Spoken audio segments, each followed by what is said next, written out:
제가 외유내강이라고요? 끝나고 나면 언제 그랬냐는 듯이 정말 둘도 없는 친구다라고 얘기를 하더라고요. 그리스 신화의 시지프스의 바위돌인가요? 내 스스로 어떻게 하면 더 좋아질 수 있을까에 대한 건데, 그래서 문제가 되는 경우가 사실은 전 많아요.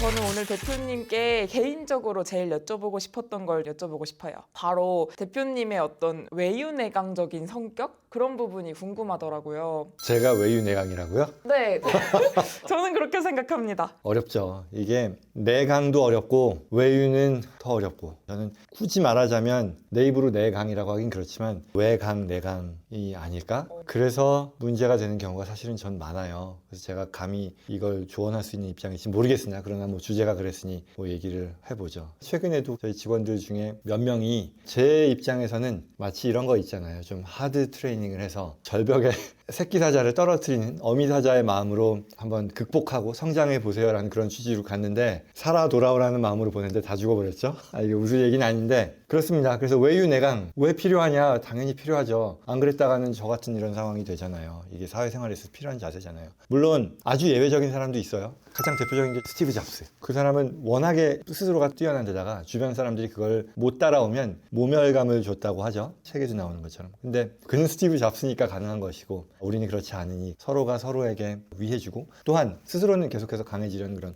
노력, 그런 자세가 필요하겠죠. 저 같은 경우 앞서 얘기한 것처럼 이게 외강내강 했다가 내 미천도 드러나고, 그리고 사람도 내 옆에 없게 되고 그런 것 같아요. 그러다 보니 항상 후회하고 반성하고 그런 상황들이 저에게도 많이 있습니다. 그래서 외유내강이 되고자 하는 그런 노력을 하게 되는 것 같아요. 그러면 대표님이 생각하시기에 좀 외유내강을 가진 사람들의 특징 같은 게 좀 있을까요? 감정 조절 능력이 탁월할 것 같아요. 그만큼 그때그때 상황에서 내가 감정을 욱하고 드러내지 않는 거, 자기의 어떤 감정의 흐름을 충분히 잘 인식하고 관리할 줄 안다? 그러니 화가 나거나 흥분이 되거나 이모셔널해질 때도 그거를 말하자면 표현하지 않거나 아니면 표현하더라도 좀 더 건설적으로 표현할 수 있는 거 아닌가 싶어요. 그래서 가장 제가 유명한 사례로, 주변에 저는 그분을 개인적으로 몰라요. 이 카카오의 김범수 의장이라는 분이 계시잖아요. 굉장히 유명하신 분인데 화를 내는 적이 없다고 하더라고요. 저는 그걸 듣고서는 와, 어떻게 그럴 수 있지? 그런 큰 회사를 창업해서 운영하는 사람이 일상에서의 그런 상황들, 정말 긴장감 있고 또 화나고 뭔가 불만족스러운 상황들이 분명히 많을 텐데, 그렇다라는 얘기를 듣고 야, 정말 대단하다 했는데요. 감정 조절 능력 필요하지 않을까 생각합니다. 또 다른 특징이라고 한다면 뭐가 있을까요? 다른 거, 또 이게 이어지는 얘기일 텐데, 어떤 비판에 대해서 이걸 감정적으로 받아들이지 않는다? 개인적인 공격이 아닌 하나의 본인의 성장을 위한 기회로서 활용한다. 뭐 이건 좀 거창한 표현이긴 한데, 아무튼 그런 것 같아요. 말하자면 객관적으로 분석할 수 있는 그런 능력이 된다라는 거죠. 감정에 휘둘리지 않고 상황을 좀 냉정하게 볼 줄 안다라는 거고요. 그걸 토대로 또한 스스로에 대한 성찰까지도 이어지는 건 아닐까 싶어요. 그래서 이게 외유내강의 사례는 아닌 것 같은데, 제가 미국에 처음에 왔을 때 이게 되게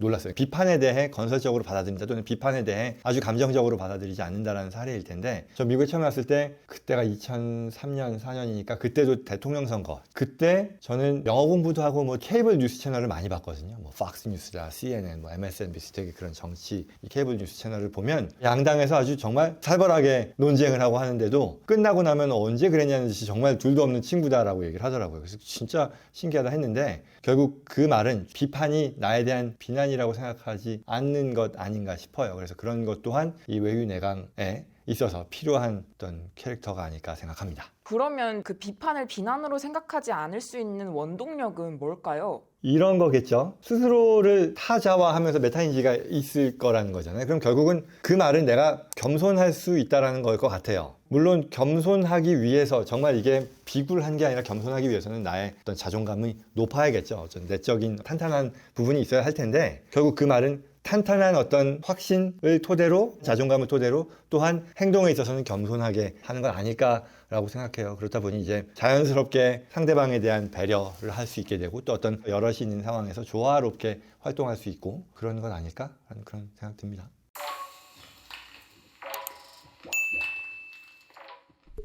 그럼 혹시 또 다른 특징이 있을까요? 이거는 실제로 많이 겪는 상황일 텐데, 어떤 위기 상황에서, 또는 굉장히 좀 사람이 평상시에는 본인의 성격이 나오는 게 아니고 이제 정말 좀 힘든 상황에서 본인의 그런 것들이 드러난다라고 하잖아요. 그러니 어려운 상황에 처했을 때도 패닉하지 않고 그 침착함을 유지하면서 냉정하되 최선의 결정을 내릴 줄 아는 그런 능력, 뭐 말하자면 위기 대처 능력일 수도 있겠고요. 거기서 이 외유내강을 갖춘 사람이라면 적응뿐만 아니라 실패나 좌절이 있더라도 빠르게 회복하는 건 아닌가라는 그런 생각하네요. 너무 좋은 것 같아요. 저도 좀 그렇게 되고 싶은데 혹시 어떻게 하면 외유내강인 사람이 될 수 있을까요? 제 스스로가 부족한 사람이라는 걸 늘 느끼기 때문에 조언이라기보다는 저 스스로의 고민인 것 같아요. 내 스스로 어떻게 하면 더 좋아질 수 있을까에 대한 건데 제 고민은 이런 거거든요. 중요한 사람들, 제가 정말 내 마음 깊은 곳에 소중하게 생각하는 이런 사람들이 제 본심을 몰라주고 나와 멀어지는 또는 뭐 떠나는 그런 상황을 가끔 겪거든요. 그러면 뭐 사실 인간관계라는 게 만나면 헤어짐이 있는 거고 뭐 회자 정리잖아요.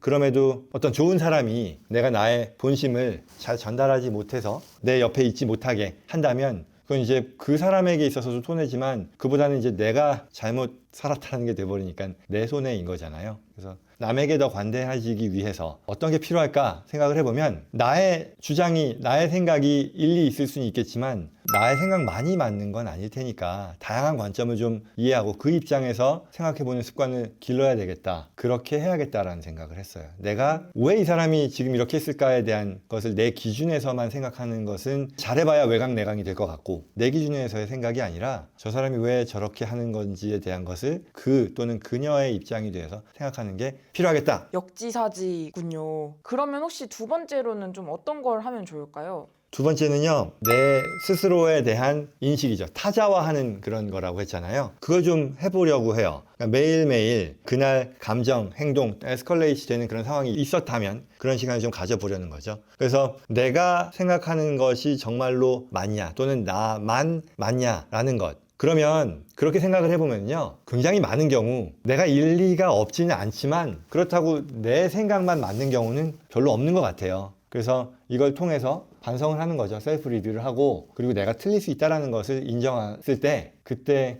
외유를 자연스럽게 할 수 있지 않을까라고 생각합니다. 다른 방법이 또 있을까요? 그리고는 이건 참 중요한 건데 상대방에 대해서 감사한 마음이 있을 때 그걸 항상 전달하려는 노력을 소홀히 하는 것 아닌가 항상 스스로에게 저는 리마인드 하거든요. 사람들이 다 잘나기만 한 게 아니잖아요. 부족한 부분이 없는 사람이 어디 있겠어요. 근데 그 부족한 부분을 들춰내고 집중하는 게 아니라 잘한 부분 또는 더 좋은 부분에 대해서 보고 감사하는 것들, 그런 점들을 더 먼저 찾아서 감사하는 그런 노력이 필요하지 않을까. 그리고 정말 중요한 것은 감사하는 마음가짐에서 그치는 게 아니라 그걸 전달해야 되겠죠. 그러기 위해서는 물론 말을 하는 입장보다는 듣는 입장에서 소통을 잘하고 경청하고 공감하는 그런 능력도 키워야 되겠다라고 생각합니다. 대인관계에서도 정말 중요한 부분일 것이고요. 그리고 계속해서 이러한 것들을 게을리하지 않고 노력하는 게 필요하겠다라고 생각합니다.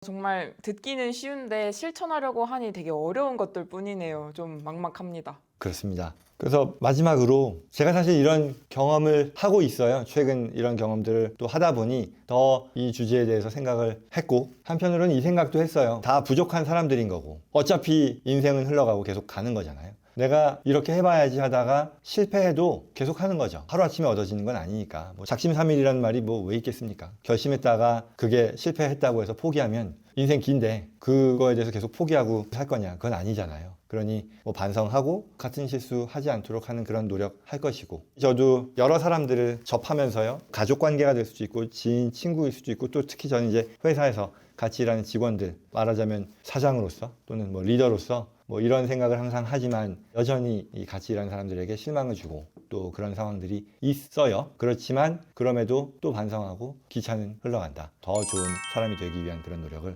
하려고 해요. 그래서 거창하게 얘기하면 마치 그거 있잖아요. 그리스 신화의 시지프스의 그 바윗돌인가요? 계속 들고 올리지만 떨어지면 계속해서 우리가 올리는 것처럼 후회하고 뭐 성장하고 더 개선하고 다음에 또 그런 상황이 오지 않도록 준비할 것이고 오더라도 좀 더 현명하게 대처하려고 하고 그러나 또 후회하는 상황은 있고 나에게서 소중한 사람들이 각각의 어떤 진위를 모르고 떠나는 상황이 있을 수도 있는 것 같은데 그럼에도 계속해서 인생은 가는 거니 노력하려고 합니다. 여러분들도 외유내강이라는 주제에 있어서 외유가 되지 않았을 때 물론 내강도 중요한데 계속해서 노력하는 그런 모습을 가지면 좋겠다라고 정리합니다. 항상 늘 그랬지만 오늘은 더더욱 진솔하게 얘기해 주셔서 너무 도움이 많이 됐습니다. 진솔한 얘기네. 이건 셀프 간증인가? 오늘도 이렇게 시간 내주셔서 너무 감사합니다. 네, 고맙습니다.